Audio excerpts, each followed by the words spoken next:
சபத் ஓய்வு நாள் நல்வாழ்த்துக்கள்.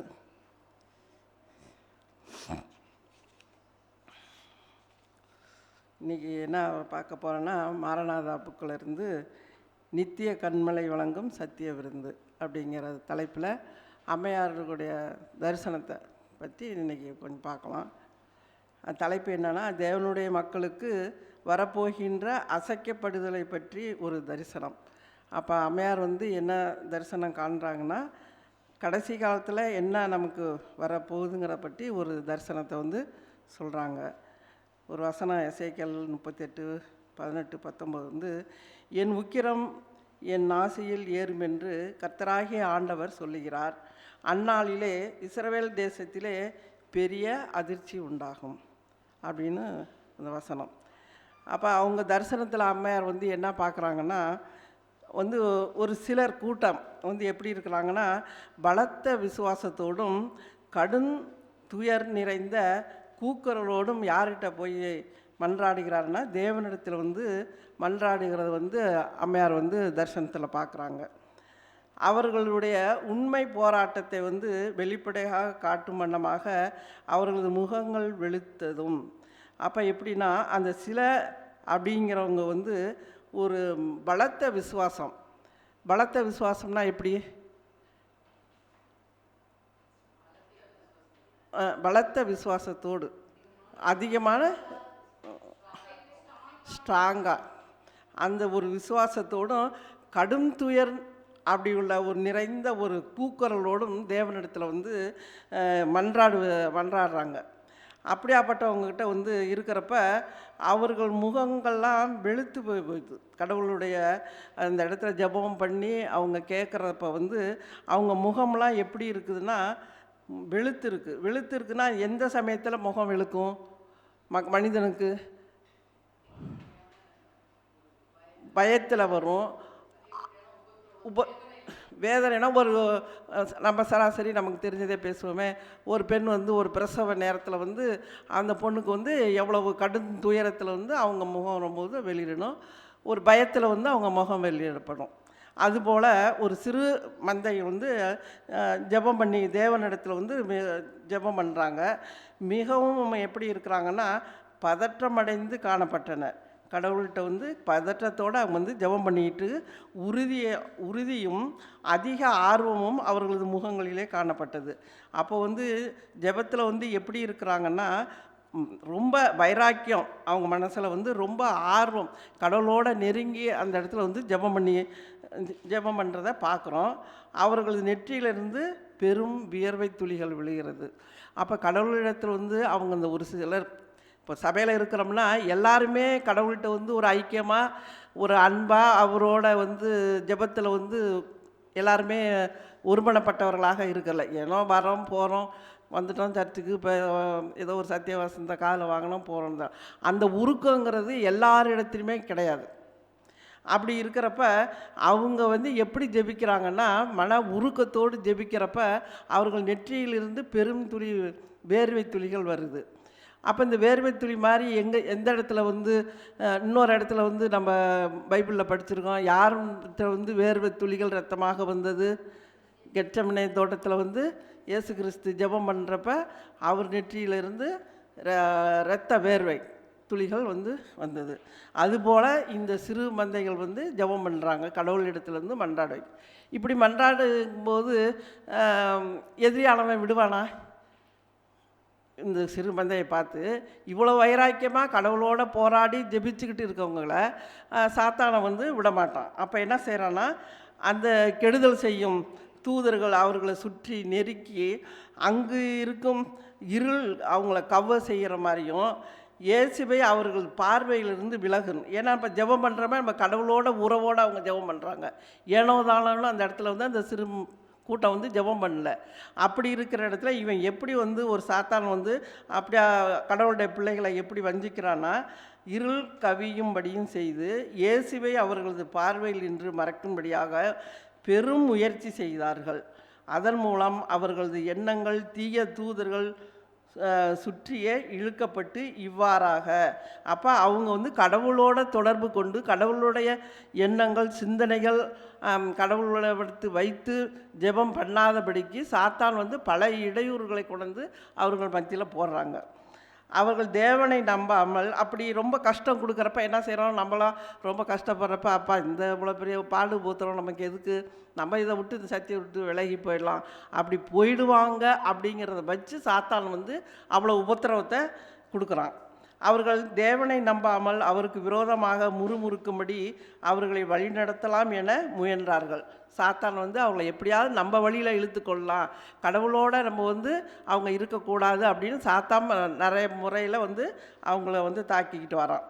ஆனாலும் அவர்கள் தங்களது என்ன செய்கிறாங்கன்னா, அந்த சிறு மந்தைகள் எப்படி இருக்கிறாங்கன்னா, அவர்கள் தங்களது கண்களை மேலே உயர்த்தி நோக்குவதனால அப்போ யாரை நோக்கி பார்க்குறாங்க, இவனுடைய எவ்வளவு கஷ்டங்கள் சாத்தான் நமக்கு கொடுத்தாலும் அவர்கள் அந்த கடவுளுடைய உறுதி தவறாமல் மேல் நோக்கி பார்க்க ஆரம்பிக்கிறாங்க.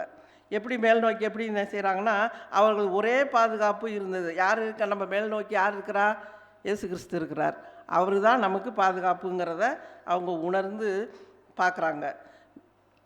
அப்போ தேவதூதர்கள் அவர்களது மக்களை பார்த்து கொள்ள வேண்டிய பொறுப்பு ஒப்படைக்கப்பட்டிருக்கிறது. அப்போ கிறிஸ்து என்ன செய்கிறாரு, அவருடைய பிள்ளைகளுக்கு பாதுகாப்பு கொடுக்கறதுக்கு தேவ தூதர்களை அனுப்புகிறாங்க. அந்த சிலர் எப்படி கடவுளோடு நெருங்கி எப்படி ஜெபம் பண்ணி எப்படி கடவுள்கிட்ட உண்மையும் முத்தமாக நடக்கிறாங்களோ, அவருக்கு வந்து எவ்வளோ தான் சாத்தான் தொந்தரவுகள் கொடுத்தாலும் அதிலிருந்து அவங்க நழுகி விழாதபடி தேவனை நோக்கி கூப்பிடுறப்ப தேவன் வந்து அவங்களுக்கு தூதர்களை வச்சு பாதுகாப்பு கொடுக்குறாங்க.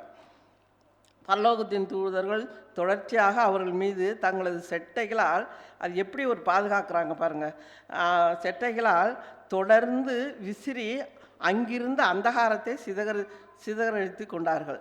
அப்போ அவங்கள்ட்ட அந்த அந்தகார சூழ்நிலைகள் அவங்கள மேலே படாத, அவனுடைய எவ்வளவு தந்திரங்கள் எவ்வளவு சாத்தான் மேற்கொண்டாலும் அதிலிருந்து யாரை தூதர்களை வச்சு அந்த இடத்துல அவங்கள பாதுகாக்கிறாங்க. அடுத்தது ஜெபித்து கொண்டு இருக்கும்போது தேவனுடைய பிள்ளைகள் தொடர்ந்து உருக்கமாக கதரும் பொழுது சில சமயங்களில் இயேசுவிடமிருந்து வந்த ஒளிக்கதிர்கள் அவர்கள் மீது வீசியது. அப்போ எவ்வளவுதான் சாத்தான் தொந்தரவுகள் வந்தாலும் நெருக்கடி வந்தாலும் அந்த உண்மையும் முத்தமுமாக நம்ம கடவுளை நோக்கி இருக்கிறப்ப நமக்கு கடவுள் எல்லா விதத்துலேயும் பாதுகாப்பும் கொடுக்குறாரு. தேவ தூதர்களும் நமக்கு வந்து பாதுகாப்பாக இருக்கிறாங்க. அவன் சாத்தான் இடத்துலேருந்து நம்மளை பாதுகாக்கிறாங்க. அவர்களது இதயங்களை திடப்படுத்தி முகங்களை பிரகாசிப்பிக்க செய்கிறார். அப்போ வந்து அவருடைய முகத்தெல்லாம் எப்படின்னா, கடவுள் வந்து அவர்கள் மீது வீசியது அப்படின்னா தேவனுடைய ஒளிக்கதிர்கள் வந்து அந்த ஜெபம் எப்படி உண்மையாக உத்தமமாக இருக்கிற பிள்ளைகள் முகத்தில் வந்து தேவனுடைய ஒளிக்கதிர்கள் வந்து அவங்க மேலே வீசிக்குது. அவர்கள் முகங்கள் வந்து ரொம்ப பிரகாசம் அடைகிறது. இந்த பிரகாசிப்பிக்கிறது எங்கே இருக்குது, எந்த இடத்துல பைபிளில் நம்ம படிச்சிருக்கோம், யாருடைய முகத்தை பிரகாசிச்சிருக்கிறார் கடவுள், மோசேயினுடைய முகத்தை வந்து பிரகாசிக்க பண்ணியிருக்கிறார். அப்போ இவங்களுடைய முகத்தையும் தேவன் வந்து அவன் ஒளிக்கதிரால் பிரகாசிக்க பண்ணிக்கிறார். இந்த கடுந்துயரிலும் மன்றாட்டிலும் சிலர் பங்கு கொள்ளவே இல்லை. இப்போ அப்படின்னா இப்போ 10 பேர் நம்ம சபையில் 30 பேர் இருக்கிறோம், 30 பேர் எல்லாருமே கடவுளை வந்து இறுக்கி பற்றி பிடிச்சிருக்கிறோமா, இல்லை.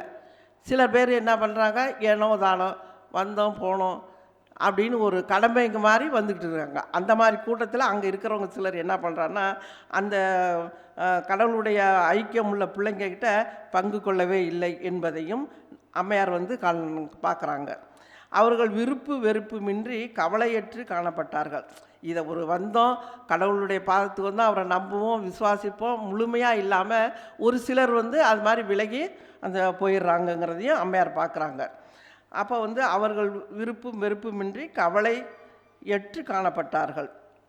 அப்போ தேவதூதர்கள் உருக்கத்தோடு ஜெபிப்பவர்களின் உதவிக்கு சென்றார்கள். அப்போ இவங்களுக்கு வந்து பாதுகாப்பு கொடுக்கல, விருப்பம் வெறுப்பு இல்லாமல் ஒரு இருக்கிற கூட்டத்தை வந்து அந்த தேவதூதர்கள் ஒதுக்கிட்டு யார் உருக்கத்தோடு யார் ஜெபித்து கடவுள்கிட்ட மன்றாடுறாங்களோ அவங்கள்ட்ட போய் தேவதூதர்கள் உதவி போய் செய்கிறாங்க. ஆனாலும் தங்களை காப்பாற்றி கொள்ள எந்த உதவியும் தேட முயற்சிக்காதவர்களை விட்டு தேவதூதர்கள் கடந்து சென்று விட்டார்கள். அவர்களை விட்டு தேவதூதர்கள் கடந்து சென்றார் சென்றுட்டாங்க. அதற்கு பிறகு நானும் அவர்களை காண முடியவில்லைன்னு அம்மையார் சொல்லிடுறாங்க. அதுக்கப்புறம் என்னன்னா, நான் பார்த்த இந்த அசைவின் பொருள் என்ன என்பதை அவங்க அம்மையார் வந்து வினவுறாங்க. என்னன்னு இதில் பார்க்குறத பற்றி என்னன்னு கேட்குறப்ப அவங்க பதில் என்ன வருதுன்னா, லவோதியேயருக்கு கொடுக்கப்பட்ட உண்மையுள்ள சாட்சியின் ஆலோசனையால் அழைக்கப்பட்ட நேரடி சாட்சியினால் ஏற்படுதுதான் இந்த அசைவு என்று எனக்கு காணப்பட்டது. அப்போ இந்த லவோதிக்கா திருச்சபையில் இருக்கிறவங்க அனலுமின்றி குளிருமின்றி இருந்தால் நான் என்ன சொன்னேன், வாந்தி பண்ணி போடுவேன் என்று சொன்ன தேவன் வந்து இந்த அம்மையாருடைய அவங்க தரிசனத்தில் காண்றது என்னென்னா, நம்ம கடைசி கால திருச்சபை உள்ள விசுவாச பிள்ளைகளுக்கு தான் அவங்க என்ன நடக்கும், எப்படி இருந்தால் கடவுளோட ஐக்கியமாக இருக்கலாம், எப்படி இருந்தால் சாத்தான் அதிலிருந்து வழி நடத்தி அவன் பக்கத்தில் சிலர் சாஞ்சு போயிடுறாங்க அப்படிங்கிறத இதிலேருந்து பார்க்குறோம். அப்புறம் அடுத்தது என்ன சொல்கிறாங்கன்னா, வெகுவாக அசைக்கப்பட்ட ஒரு கூட்டத்தை பார்க்கும்படி எனது கவனம் திருப்பப்பட்டது. அவர்களை சுற்றிலும் உள்ள பாதுகாக்கும் தூதர்களின் கூட்டம் அங்கே எத்தனை மடங்காக ஆயிடுச்சுன்னா 2 மடங்காக ஆயிடுச்சு. அவர்களுக்கு பாதுகாப்பு கடவுள் கொடுக்குறார். அவர்கள் தேவ மக்கள் தலைமையிலிருந்து பாதங்கள் வரை என்ன ஆகுதுன்னா ஆயுதங்களால் தரிக்கப்பட்டிருந்தார்கள். அப்போ ஆயுதங்களால் தரிப்பிக்கப்பட்டிருந்தார்கள். ஆயுதம் தரிப்பிக்கப்பட்டவர்கள் மிகுந்த வல்லமையோடு சத்தியத்தை போதிப்பதை நான் கண்டேன். அதற்கு பலன் இருந்தது. இத்தகைய பெரிய மாற்றத்தை ஏற்படுத்தியது எது என்று கேட்டேன். அப்போ கேட்குறப்ப என்ன சொல்கிறாங்கன்னா, ஒரு தூதன் என்னை நோக்கி, இதை ஏற்படுத்தது பின்மாரியே தேவ சமூகத்தினின்று வந்த புது பலனும் 3ஆம் தூதனின் உரத்த சத்தமாகும் என்று அவங்களுக்கு பதில் அளிக்கிறாங்க. அப்போ நம்ம வந்து என்ன பின்மாறி அனுபவம் வேணும் அப்படின்னு நம்ம கேட்குறோம். முன்மாதிரி அனுபவத்தை விட எங்களுக்கு கடைசியில் வந்து பின்மாறி அனுபவத்தை ஒவ்வொருத்தரும் பெறணும், ஊழியம் செய்யணும் அப்படிங்கிறத நம்ம கேட்குறோம், ஜெபம் பண்ணுறோம்.